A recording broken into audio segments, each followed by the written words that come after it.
ಮೇಲೆ ನೀಲಿ ಅಂಬರ ಅಲ್ಲಿ ತೇಲೋ ಚಂದಿರ ಭೂಮಿಯನ್ನ ನೋಡಲು ಅದಕ್ಕೆ ಕಾತುರ.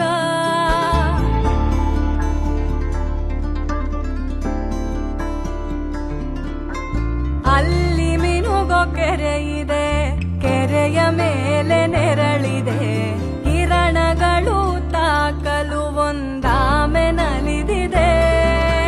ನೋಡಲು ಡಬ್ಬಿಯಾಕಾರ ಅದರಲ್ಲಿ